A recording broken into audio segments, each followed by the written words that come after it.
Friends, कैसे हैं आप सभी। आज मैं लाया हूं आपके लिए मोदी मंत्रिमंडल के बारे में पूरी जानकारी।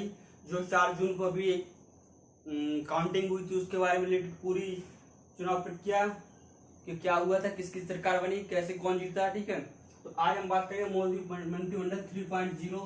अभी यूपी पुलिस का पेपर हुआ था, उसमें काफी क्वेश्चन पूछेंगे। आगामी जो रेलवे एग्जाम होंगे या फिर यूपी पीसीएस हो सकता है, एमपी पीसीएस या फिर कोई भी अन्य एग्जाम, स्टेट एग्जाम होंगे, तो उनमें काफी बार पूछा जाता है क्वेश्चन।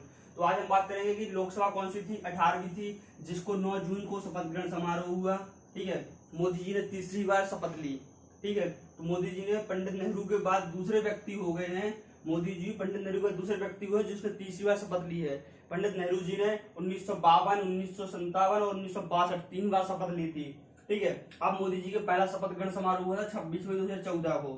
मोदी जी का पहला शपथ ग्रहण हुआ था 26 मई 2014 को तथा दूसरा शपथ ग्रहण समारोह 30 मई 2019 को हुआ था। ठीक है, और इस बार शपथ ग्रहण समारोह उनका 9 जून को हुआ है, 2024 को हुआ है। ठीक है, इस बार जो चुनाव हुए तो एनडीए की सरकार बनी है। एनडीए के 293 सीटें पाई हैं। ठीक है, जिसमें 240 बीजेपी की हैं।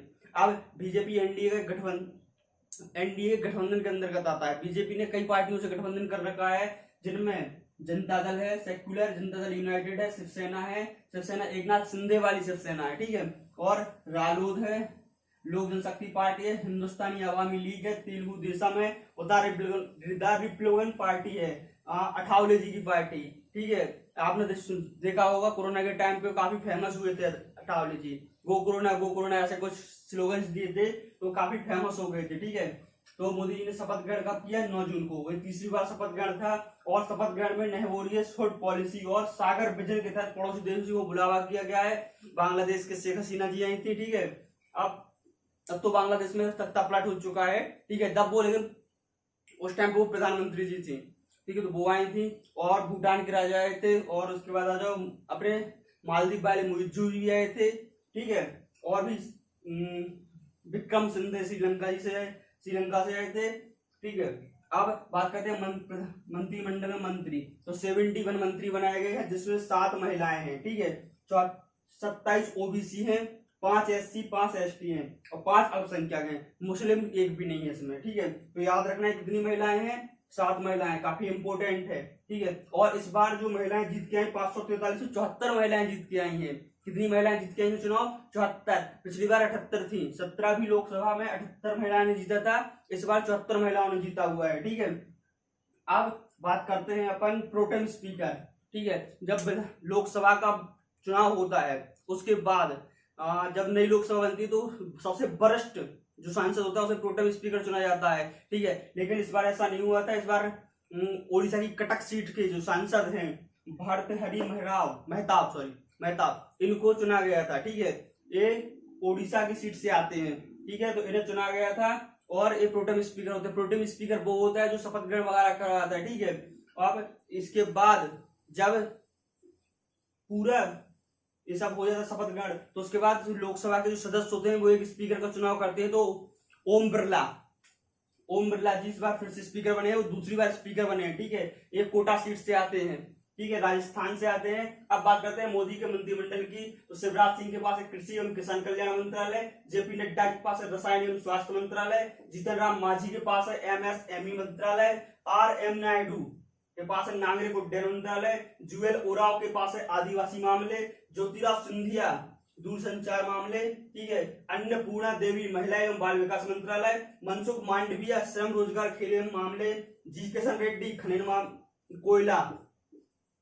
कोयला एवं खनन मामले। ठीक है, चिराग पासवान के पास है खाद्य प्रसंस्करण। ठीक है, सबसे युवा सांसद पुष्पेंद्र सरोज बने इस बार। कौन बने सबसे युवा सांसद? पुष्पेंद्र सरोज। और एक अमृतपाल सिंधु है जो कि खालिस्तानी है, वो जीत गया इस बार चुनाव। ठीक है, वो जेल में रह के चुनाव जीत गया। भारत की एक सबसे बड़ी विडंबना यह है कि वो जेल में रहते हुए खालिस्तानी होने के साथ साथ वो अलग पंजाब को अलग देश की मांग करता है। ठीक है, वो कहता है कि पंजाब को अलग देश बनाया जाए। ठीक है, तो वो भी इस बार चुनाव अमृतपाल सिंधु जीत गया जो अभी असम की जेल में था। ठीक है, वो भी चुनाव जीत गया है। और एक चीज ये है कि जो सूरत से सबसे निर्विरोध जीते हैं। मुकेश दलाल थे, वो सबसे सूरत से निर्विरोध जीते थे। और शंकर लाल जो है इंदौर वाले, वो नोटा के सब सापेक्ष उनकी काउंटिंग की गई थी, वो सबसे ज्यादा वोटों से जीते हैं। ठीक है, तो उम्मीद करता हूँ आपको समझ में आया होगी। लोकसभा कौन सी 18वीं है, शपथ ग्रहण कब हुआ, 9 जून को हुआ। ठीक है, और इसमें बीजेपी की सीटें कितनी थी, 240 थी, एनडीए 243 थी। 4 जून को इलेक्शन की काउंटिंग हुई थी, 7 चरणों में चुनाव हुए थे। ठीक है, अब 9 जून को मोदी जी की शपथ ग्रहण समारोह हुआ था। शपथ पहली बार मोदी जी ने 26 में 2014 को लिया था, दूसरी बार 30 में 2019 को लिया था। ठीक है, मंत्रिमंडल में 7 महिलाएं, याद रखना है कितनी महिलाएं, 7 महिलाएं हैं, 27 ओबीसी है, 5 एससी, 5 एसटी, 5 अल्पसंख्यक या माइनॉरिटी या 0 मुस्लिम्स हैं। ठीक है, सबसे युवा सांसद कौन है, पुष्पेंद्र सरोज है, 543 में 74 महिलाएं। इसके पहले जो 17वीं लोकसभा थी उसमें 78 महिलाएं थी। ठीक है, एनडीए की सरकार है और मंत्रिमंडल शिवराज सिंह जो है, शिवराज सिंह चौहान पहले एमपी के सीएम थे, अब कृषि एवं किसान कल्याण मंत्री है, और जेपी नड्डा रसायन एवं स्वास्थ्य मंत्री है, जीतन राम मांझी एमएसएमई है, एम नायडू नागरिक उड्डयन मंत्री है, जुएल ओराव आदिवासी मामले है, ज्योतिराव सिंधिया दूरसंचार विभाग है, अन्नपूर्णा देवी महिला एवं बाल विकास है, मनसुख मांडविया श्रम रोजगार खेल एवं मामले हैं, जी किशन रेड्डी खनिज कोयला है। ठीक है, और चिराग पासवान के पास खाद्य प्रसंस्करण है, और सूरत की सीट रिपोर्ट चुनी गई थी गुजरात के। ठीक है, मुकेश दलाल जी और शंकर लालवानी जो है इंदौर के, वो सबसे ज्यादा मतों से जीतने वाले थे। प्रोटेम स्पीकर बने थे भारतहरी मेहरा, और वर्तमान में स्पीकर है ओम बिरला।